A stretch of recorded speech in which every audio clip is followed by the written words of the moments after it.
आज के वीडियो में हम लोग यह जानेंगे कि हम लोगों को एक दिन में कितना लीटर पानी पीना चाहिए।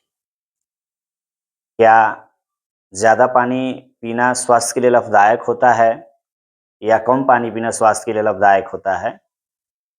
जल से संबंधित ही कुछ महत्वपूर्ण तथ्यों के बारे में हम लोग इस वीडियो में जानेंगे और कुछ बातें आज जानेंगे, कुछ बातें अगली वीडियो में जानेंगे। ऐसे लगातार 2-4 वीडियो हम जल से संबंधित ही डालने वाले हैं।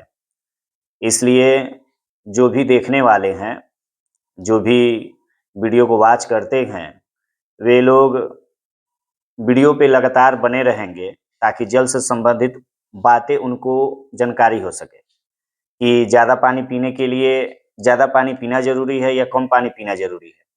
क्योंकि कोई भी काम अगर अधिक हो तब भी मुश्किल करता है और कम हो तब भी मुश्किल करता है। इसलिए ज़्यादा पानी पीना तो कभी फ़ायदेमंद है ही नहीं और कम पानी भी पीना फ़ायदेमंद नहीं। जैसे अगर मान के चलिए कि हम ज़्यादा पानी पीते हैं, एक दिन में हम लोगों को 3 लीटर पानी पीना चाहिए या ऐसे कहिए कि 3000 ml। दिन भर में हम लोगों को इतना लीटर पानी पी जाना चाहिए। कोई व्यक्ति ऐसा होता है जो पानी लगातार पीते जाता है, बहुत ज़्यादा पानी पीता है। जैसे हम लोग लगातार जल पीते रहते हैं तो हमारा किडनी फिल्टराइजेशन करता है। तो जब किडनी फिल्टराइजेशन करता है तो किडनी जो हमारे शरीर के लिए आवश्यक सोडियम है और पोटेशियम है, उसको क्या करता है अपने अंदर रख लेता है। लेकिन जब लगातार हम लोग पानी पीते रहते हैं तो वह क्या करता है, सोडियम को और पोटेशियम को आइडेंटिफाई करने से इनकार कर देता है और उसको क्या करता है, यूरिन के माध्यम से बाहर भेज देता है, जिसकी वजह से हमारे शरीर में सोडियम और पोटेशियम की कमी हो जाती है। इसलिए हमें जो निर्धारित पैमाना है, सीमा है, उसी के अंदर हमको रहना चाहिए, क्योंकि अधिक होगा तो फिर हमारे लिए समस्या है। अब मान के चलिए कि अगर हम पानी ही कम पिएंगे तो पानी कम पिएंगे तो डाइजेशन में बहुत सारा समस्या आएंगी, हमारी सेलुलर एक्टिविटी नहीं हो पाएगा, हमारा टेम्परेचर कंट्रोल नहीं हो पाएगा। बहुत ऐसी बातें हैं, अगर हम लोग पानी को कम पीते हैं तो मुश्किल हो जाएगा। तो हम जानते हैं कि हम एक दिन में 3 लीटर पानी पीते हैं, तो इन 3 लीटर पानी का खर्चा होता कहाँ है, कहाँ-कहाँ ये खर्चा हो जाता है। तो देखिए, अगर हम ये 3 लीटर पानी जो पी रहे हैं, 3 लीटर कहिए या 3000 ml कहिए या 3 लीटर, इस 3 लीटर पानी का हम लोग इस्तेमाल सबसे पहला हम लोग करते हैं यूरिन यानी मूत्र के माध्यम से हम लोग 1800 से लेकर 2000 ml हम लोग यूरिन के माध्यम से पानी को बाहर कर देते हैं। हमने इनपुट कितना किया है, इनपुट हमारा है 3000 ml या 3 लीटर। तो हमारा आउटपुट हम लोग देखेंगे कि हम आउटपुट कितना कर पा रहे हैं। तो आउटपुट हमारा जो है, तो फर्स्ट ऑफ ऑल क्या है हमारा, यूरिन के माध्यम से। तो यूरिन के माध्यम से हम लोग 1800 से 2000 ml क्या कर रहे हैं, बाहर निकाल दे रहे हैं। दूसरा जो बात आता है हमारा, आता है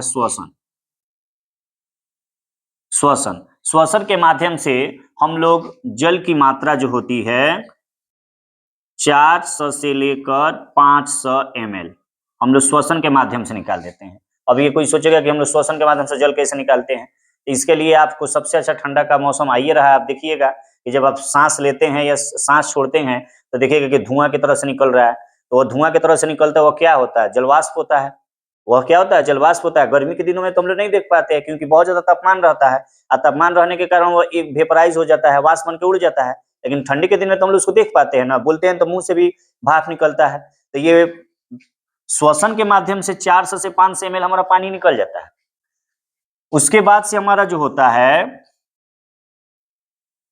मल के माध्यम से, जब हमारा जो लार्ज इंटेस्टाइन है, बड़ी आंत जो है, बड़ी आंत जब एक्टिव होता है और अंतिम रूप से वह क्रिया करता है तो हमारे शरीर में जो बने हुए अपशिष्ट ठोस पदार्थ रहते हैं उसको वह बाहर निकालता है।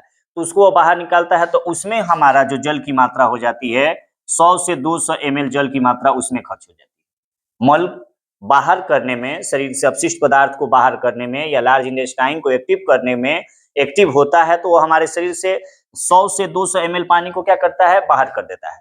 अब जो बचा हमारा लास्ट वाला जो काम है, लास्ट वाला जो काम होता है वो होता है हमारा पसीना। तो पसीना के माध्यम से जो जल होता है हमारा 400 ml, पसीना के माध्यम से हमारा जल बाहर निकलता है 400 ml। अब कभी कभी ऐसा होता है कि आदमी मान के चले कि किसी कोई काम नहीं करता है, हमारे शरीर में पानी जितना हम लिए हैं, तो जितना पानी लिए हैं, जितना इनपुट किए हैं, उसको तो आउटपुट करना होगा। अब आउटपुट नहीं करेंगे तो फिर हमारे शरीर में समस्याएं उत्पन्न होंगी।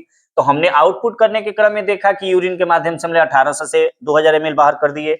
श्वसन के माध्यम से हम लोग देखे 400 से 500 ml बाहर कर दिए। मल यानी जब लार्ज इंटेस्टाइन एक्टिव हुआ तो अपशिष्ट पदार्थ शरीर से जो निकला ठोस रूप में, उसमें हम लोग 100 से 200 ml बाहर कर दिए, आउटपुट कर दिए।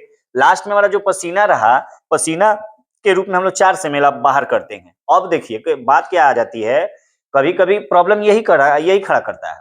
हम लोग सांस काम करते हैं, तो बहुत सारे व्यक्ति हैं जो काम नहीं करते हैं, खाएंगे बस पड़े रहेंगे, तो उनके शरीर से पसीना के रूप में जो बाहर निकलने वाला पदार्थ है या पानी है, उसकी मात्रा नहीं निकल पाती है, वो अंदर के अंदर ही रह जाता है, जो समस्या खड़ा करता है, रोग उत्पन्न करने में सहयोग करता है। इसलिए हमें थोड़ा बहुत कसरत करना, व्यायाम करना, एक्सरसाइज करना, ये बहुत जरूरी हो जाता है। या अगर हम काम करते रहते हैं, तो काम करेंगे तो हमारे शरीर से पानी निकलेगा ही।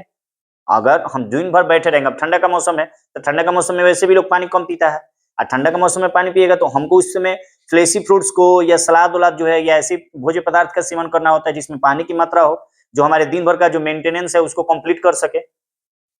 तो ये पसीना के रूप में जो पानी हमारा बचता है, इसको हम लोग पूरी निष्कासित नहीं कर पाते हैं। इसलिए हम लोगों को यह जरूरी होगा कि हम लोग प्रतिदिन थोड़ा बहुत व्यायाम करें, ताकि उस माध्यम से भी हमारे शरीर से पसीना का निष्कासन हो सके।